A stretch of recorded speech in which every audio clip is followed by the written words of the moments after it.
Bienvenidos a Los Maestros del Valor, el primer programa de evaluación en México. El día de hoy conoceremos a la maestra Ilse Montserrat Mexicano Muñoz. Ella es arquitecta por la Universidad Iberoamericana, maestra en evaluación por la Universidad del Valle de Atemajac y especialista en evaluación de negocios en marcha por la Universidad Autónoma de Zacatecas. En el año 2016 participó como instructora en la ciudad de Bogotá, en Colombia, con el tema evaluación de servidumbres, y en el siguiente año, en el 2017, participó como conferencista en el Congreso Nacional de Evaluación. Expresidente del Colegio de Maestros de Evaluadores de León y presidente del Consejo Directivo de FECOBAL en el año 2018-2019. Vamos a la ciudad de León a conocer a la maestra Ilse, quien nos hablará sobre servidumbres, metodologías y todo lo que hay que saber sobre esta asignatura de la evaluación. ¿Qué tal? Bueno, buenas tardes. Bienvenida, maestra Ilse Montserrat Mexicano Muñoz. Gracias. Muchas gracias por haber aceptado esta entrevista. Bienvenida a los Maestros del Valor. Francisco. La hemos invitado para hablar sobre el tema de evaluación de servidumbres. Bueno, antes de empezar la entrevista en forma, pues agradecemos también al Centro Cultural México Plaza, que nos ha permitido grabar en sus instalaciones esta entrevista. Bueno, recordemos que esta entrevista está dedicada, este programa está dirigido a estudiantes de especialidad y maestría en evaluación. Entonces, el día de hoy el objetivo es que conozcan un poco sobre evaluación de servidumbres, los conceptos básicos, qué metodologías hay. Entonces, bueno, nos gustaría primero que nada nos dijera cómo podemos definir una servidumbre y quién tiene derecho a utilizarla, a hacer uso de ella. Sí. Bueno, muchas gracias, Francisco, por la invitación. Y pues básicamente una servidumbre es un derecho real. Nos tenemos que ir también un poquito a la parte jurídica, a investigar la definición de qué es un derecho real. Y esto es lo que es una servidumbre. Digamos que un derecho real es como un intangible, por llamarlo de alguna manera, y lo puede usar pues cualquier persona que necesite, como un ejemplo, que necesite accesar a su predio que queda al fondo y tienes que pasar por otro y que lo tienes que afectar de manera que se cree esa servidumbre para que el predio que está en la parte posterior pueda tener acceso. Entonces, ese es un derecho real que cualquier persona puede tener, ya sea persona física o jurídica, pueden tener para usarlo. Entonces, eso básicamente es, en resumen, lo que es una servidumbre de paso en este caso. Ok, bueno, muchas gracias. Ahora, en toda esta literatura se menciona lo que es la naturaleza sin posesión. ¿Nos podría comentar un poco para entender más este concepto? Sí, de hecho justamente este concepto es el que más confusión causa en todo el análisis de las servidumbres de paso, porque luego surge como la duda de que si quién es el propietario de esa servidumbre, si el que se dio una porción de su terreno o el que está recibiendo el beneficio de poder usarlo para llegar a su predio.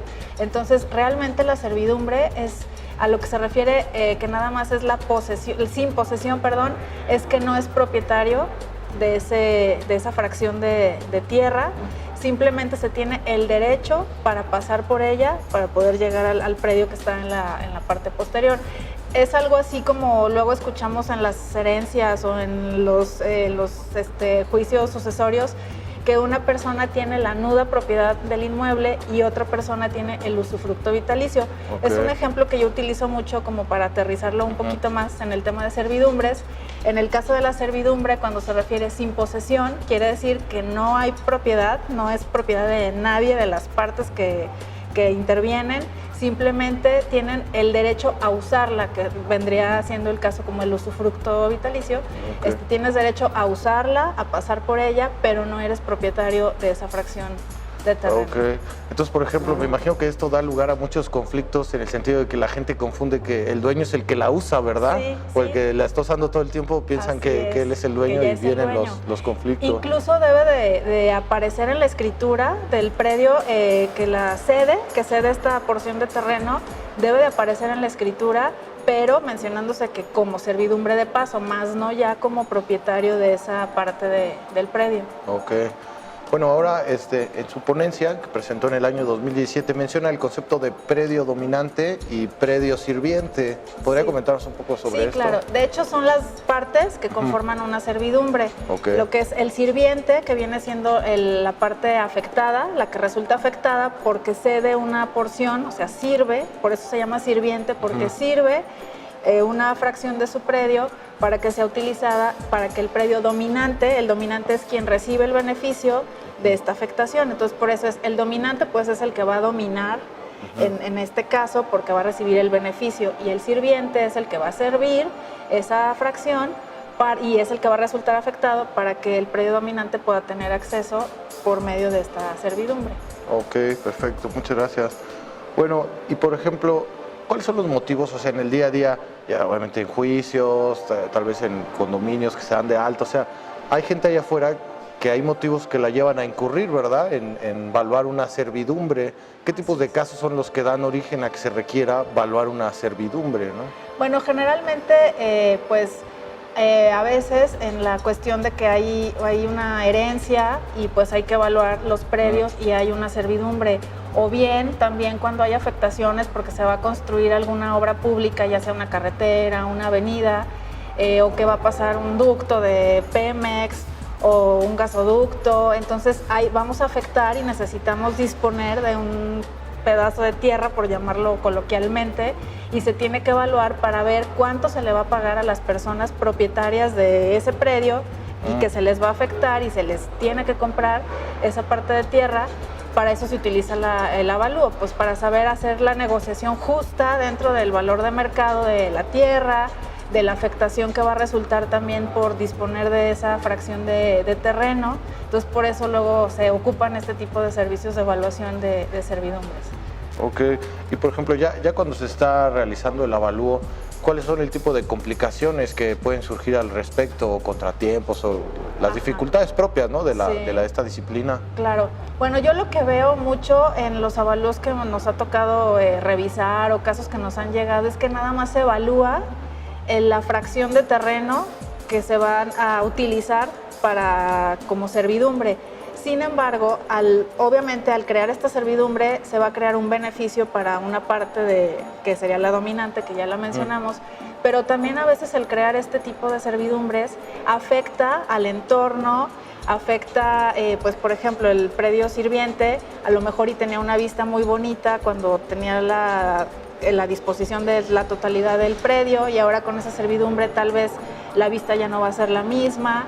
O, por ejemplo, a lo mejor era un terreno donde se cultivaba zanahoria, por decirte algo, y a lo mejor en ese tramo que se va a utilizar como servidumbre ya no se va a poder cultivar. Entonces, generalmente se evalúa nada más lo que vale la tierra de la que se va a disponer, pero no se considera cuánto vale el daño económico que está sufriendo el predio o el entorno justamente por la creación de esa servidumbre. Entonces, o luego también sucede que se afecta en los temas ya de los avalúos, ya ves que hay factores de homologación y demás, y a veces se analiza o se hace este avalúo considerando como si fuera una compraventa normal, y resulta que aquí pues no es una compraventa normal, porque a veces es necesario crear esta servidumbre, y entonces también ahí los criterios de evaluación a veces se utilizan como si fuera una compraventa normal, sin presión entre las partes y todas las definiciones que ya conocemos al respecto, pero resulta que aquí pues no es libre de presiones, porque a veces sí es necesario crearla, y entonces también ahí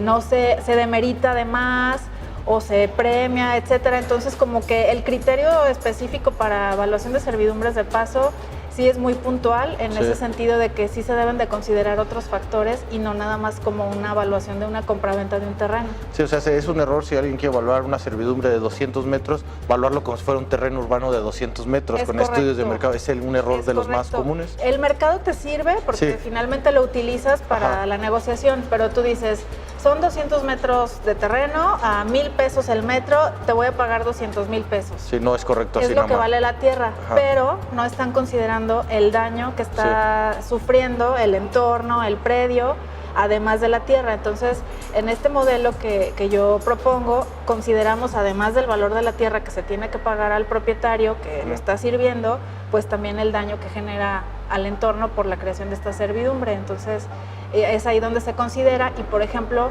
no afectamos factor de negociación, por ejemplo, ¿no? Como luego se utiliza que punto 98. Sí, la punto comercialización, 96, ¿no? Correcto. Ahí lo que proponemos nosotros, porque finalmente es una propuesta, es que se quede en la unidad y no se aplique ningún factor de negociación, dadas las características de este tipo de operaciones, que no es una compraventa tradicional como las que estamos acostumbrados a evaluar. Ok, perfecto. Ahora nos gustaría para la audiencia que comentáramos un poco cómo se crean las servidumbres, tal vez algo relevante sobre la parte legal, en dónde se inscriben.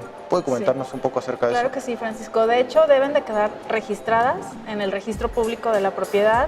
Deben de formalizarse mediante una escritura con un notario público o con un ya de manera menos formal, pero sí por escrito mediante un contrato, y debe de estar registrado en el registro público de la propiedad, valga la redundancia, justamente porque pues tiene toda la cuestión legal, por ser un derecho real y pues por ser una fracción que se cede, ¿no? Entonces debe de quedar escriturada y registrada en el registro público de la propiedad.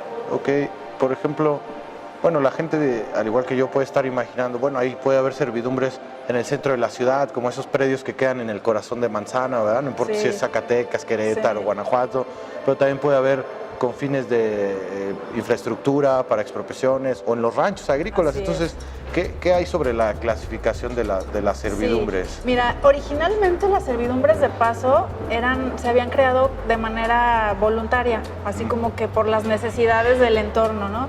Pero como con el tiempo, conforme iba pasando el tiempo, iban siendo cada vez pues más la cantidad de este tipo de servidumbres, fue necesario empezar a reglamentarlas. Actualmente, de acuerdo al Código Civil de la Federación de México, se dividen en naturales, en legales y en voluntarias. Las naturales, como su mismo nombre lo dice, pues son porque se crearon pues por la naturaleza, como por ejemplo puede ser una caída de agua que pasa por un predio aledaño porque ¿cómo se llama? La topografía del predio, de la zona, está así de manera que de manera natural se creó el cauce de esa caída de agua y pasa por un lado del inmueble, ¿no?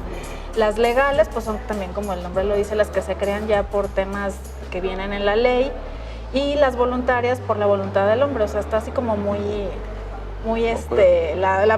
el propio nombre te dice, ¿no? Como por qué se llaman así. Y luego dentro de estas hay clasificaciones. Las legales, hay varios tipos de servidumbres. Toda esta información, pues para ahondar un poquito más, lo pueden consultar en el Código Civil de la Federación. Se meten ahí, lo googlean en internet, así Código Civil de la Federación. Y ahí viene, viene un capítulo titulado Servidumbres de Paso. Y las legales se dividen, por ejemplo, en las primeras eran las de paso, que es para, pues como el nombre lo dice, para pasar de un predio a otro. Había otras de acueducto, que era para llevar el agua así de su cauce natural, pero ya era para llevar el agua también de un predio a otro. Luego también venían las continuas y las discontinuas, que la continua es una, como por ejemplo, también entra la de acueducto, por ejemplo, porque es algo donde siempre está utilizándose, que el agua siempre está pasando por ahí, entonces es una servidumbre continua. Las discontinuas, por ejemplo, son las de paso, que no todo el tiempo está pasando gente por esa servidumbre, entonces son continuas o discontinuas. También viene otra clasificación, que son las servidumbres aparentes y las no aparentes. El nombre, igual como lo dice, una servidumbre aparente puede ser una de paso, que se ve el camino que está así para llevarte al predio dominante. Una no aparente puede ser tal vez un gasoducto que está pues enterrado en la tierra, no se ve, pero sin embargo existe, y se tuvo que hacer esa operación de indemnización al propietario. O líneas de agua que también pasan subterráneas, líneas también de electricidad que luego también son subterráneas, entonces esas pueden ser las no aparentes, y básicamente esas son las clasificaciones de las más comunes. Existen otras que son menos comunes y que sobre todo en España tienen mucho auge, que son servidumbres de vista. Aquí en México se ha escuchado un poco menos, pero en España sí es más como es derechos más al paisaje o cosas así. Correcto, sí. Por ejemplo, aquí en nuestro estado, en Guanajuato capital, aplicaría bastante el concepto, porque justamente por la topografía de la propia ciudad, pues sí aplica que a lo mejor pues tú tienes una vista al Pípila y tienes otra vivienda al lado, entonces al tener tú esa vista, debe de haber o puede haber algunas restricciones para que el inmueble que está al lado no suba tantos niveles para que no le tape la vista y es una servidumbre de vista. Entonces, esas también existen. Existen otras que son ahora ya cada vez también menos comunes por los sistemas constructivos que se llevan a cabo,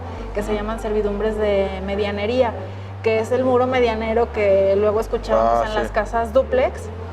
Compartías el muro, entonces tenías que respetar ciertas cuestiones de no abrir ventanas porque los dos propietarios, cada quien era dueño de la mitad del muro, entonces no podían afectarlo y demás. Ahorita ya es menos porque ya también los propios sistemas constructivos ya tienen su muro independiente cada inmueble. Esas son menos comunes, pero también existen dentro de la clasificación de servidumbres. Bueno, parece un poco obvia la pregunta, pero cuando se dice que es un derecho real, ¿es porque las primeras se consideraron en la época de la colonia, por medio de la corona? Vienen, sí, del Código Romano, de los tiempos de Napoleón y todo, así es. Ah, ok, en toda la literatura universal existe así eso. Es, sí, desde antaño ya siempre han existido las servidumbres, nada más que ahorita pues ya se cuenta con más marco legal al respecto, justo para evitar tantos problemas que luego había en esas épocas. Y por ejemplo, bueno, ya hemos hablado de por qué se crean y qué tipos de uso se les puede dar, pero ¿qué sería lo opuesto? ¿Qué nos lleva a extinguir una servidumbre? Sí, también hay varios factores por los que se puede extinguir. Una de ellas es la expropiación, donde pues ahí el gobierno puede decir necesito este terreno y lo expropio, entonces desaparece. Sí, lo valúo, lo pago y... Exacto. Otra es por el no uso. Dependiendo del tipo de servidumbre, si es continua o discontinua, tiene diferentes tiempos que te dan como para considerar que no se usó. En unos casos puede ser por no usarla durante 3 años, legalmente en automático se extingue. En otras de las clasificaciones puede ser por no usarla durante 5 años. Entonces, por el no uso también es otra causa de extinción. También la fusión, por ejemplo, si hablamos del ejemplo que dimos inicialmente del predio sirviente, que se usa un camino para que el dominante tenga acceso, si de pronto el dominante le dice al sirviente, oye, te compro tu parte, se compra, se fusiona, entonces ya no tiene sentido que exista la servidumbre porque ya es de un mismo propietario. Entonces, en esos casos también es que se extingue la servidumbre. Y otra causa puede ser también por temas de cuestiones, por ejemplo, un derrumbe o algo que impidan que por el estado físico de la propia servidumbre se pueda utilizar. A lo mejor hay un paso donde está así un cerro y hay algún deslave que es grande y ya no puedes transitar ni peatonalmente ni con coche y pues no se puede utilizar, entonces también cae en ese supuesto como una causa para la extinción. Oh, perfecto, maestra Ilse. Bueno, en el año 2016 usted acudió a la ciudad de Colombia a impartir un curso al colegio de allá y en el 2017 yo tuve oportunidad de estar en esa ponencia en Tampico, en el Congreso Nacional, se presentó la ponencia de evaluación de servidumbres. Entonces, ¿puede comentarnos un poco más sobre el modelo, los coeficientes, etcétera? Claro, con gusto. De hecho, a raíz de esta visita a Colombia, bueno, tenemos amigos, colegas evaluadores, allá les llaman evaluadores colombianos, y entonces nos surgió la inquietud de cómo se evaluaba la servidumbre en México y cómo se evaluaba en Colombia. Entonces nos empezamos a reunir y a compartir bases de datos de diversos avalúos que nos había tocado realizar y dijimos, ¿y por qué no proponer un modelo que sí considere esta parte que te comentaba al inicio de que no siempre se contempla el daño económico que sufre el inmueble o el predio al crear una servidumbre? Entonces lo que empezamos a hacer fue compartir nuestras bases de datos, hacer una sola base y empezar a analizar cuáles eran las causas más comunes por las que se daba la servidumbre y se evaluaba. Entonces, dependiendo de esas causas, las empezamos a clasificar en diversas categorías y a darle hicimos un promedio ponderado mediante unas matrices ahí medias, como ya más rebuscadonas. Y entonces eso nos llevó a calcular o estimar algunos factores que también ya a criterio de nosotros evaluadores empezamos a poner en las clasificaciones. Proponíamos 3 clasificaciones, la baja, la intermedia y la alta. ¿Esto en qué, qué tiene que ver? La baja era que tenía pues menos afectación, sufría menos afectación el entorno, tal vez era nada más una servidumbre de paso peatonal, donde no afectabas otra cosa más que el pedazo de tierra que le estabas quitando al predio sirviente.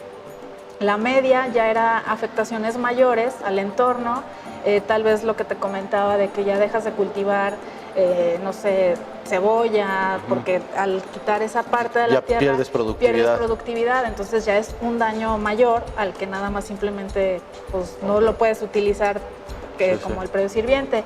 Y otras causas ya más, ¿cómo se llama? Ya más complejas o que tienen mayor afectación, tal vez era a lo mejor de plano sí tener que demoler alguna propiedad o algo para crear una carretera, una vialidad o algo, o daños así tal vez como que va a pasar un gasoducto. No es lo mismo que pase una línea de agua subterránea a que pase un gasoducto, porque al haber una fuga, pues no te va a dañar lo mismo que la fuga sea de agua a que sea de gas, ¿no? Por ejemplo, entonces el daño ahí puede ser mayor. Entonces empezamos a clasificar, a proponer, es una propuesta finalmente, o sea, no es la ley ni es algo que ya se debe de llevar al pie de la letra, simplemente es una propuesta que resulta de estos análisis que realizamos, de clasificarlo así, y mediante la clasificación que cayera tu caso en específico que estás evaluando, pues venían ya esos factores que nosotros propusimos después de todo este análisis que te comento. Y entonces al momento ya de tú estimar el valor primero de la tierra, de cuánto valía a valor de mercado, obviamente la porción de tierra que estabas afectando, también con estos factores, mediante unos análisis ahí que hacíamos de afectar la parte nada más de que se está utilizando como servidumbre, le aplicábamos este factor y eso nos daba como un porcentaje del daño económico que sufría el predio y se lo sumábamos al valor del terreno que obviamente tú tenías que pagar por haber sido afectado. Entonces es así, pues a grosso modo de lo que se trata. Obviamente se puede perfeccionar muchísimo más, a lo mejor lo puedes desmenuzar un poco más por el tipo de servidumbre que te toque evaluar. Y pues igual y ahí podemos jugar un poquito más con los factores o dependiendo también de seguir analizando estas bases de datos, de seguir observando si siguen siendo las mismas causas, por ejemplo, las que son más comunes de servidumbre o si con el paso del tiempo ha ido cambiando, que a lo mejor ahora es servidumbre porque va a pasar un gasoducto, que a lo mejor anteriormente eran servidumbres de paso nada más, ¿no? Entonces ir evaluando esas causas para poder jugar con los factores que se aplican, que se proponen, para poder llegar a un valor. Y luego hacíamos como el ejercicio de comprobación, por llamarlo de alguna manera, con avalúos que no consideraban este daño económico. Entonces, sí realmente salía total, o sea, no se consideraba en los avalúos tradicionales que no considerabas el daño económico. O sea que este modelo, a diferencia de porque en el modelo tradicional, si el dueño del predio sirviente no perdía productividad, pues el avalúo podía salir más o menos justo, pero si perdía productividad, ahí sí no se le compensaba nada. Este modelo sí ve eso, ¿no? Es correcto. Es así de las partes fundamentales, sí, ¿no? ver todo lo que afecta. O sea, obviamente es un beneficio para el dominante, pero también ver todas las afectaciones. Que reponga lo que afectó, ¿no? Así es.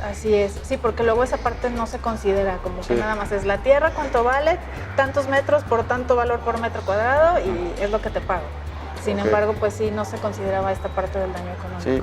Bueno, como comentamos al principio, pues este programa está dirigido a estudiantes de especialidad y maestría en evaluación. Entonces, bueno, generalmente en todo el país, después del primer año, los estudiantes, ya sea que le llamen seminario de tesis, metodología de la investigación, taller de titulación, bueno, los invitan, los van llevando para que desarrollen un tema de todos los que hay, ¿verdad? En la evaluación, ya sea empresas, negocios en marcha, intangibles, inmuebles, catastral.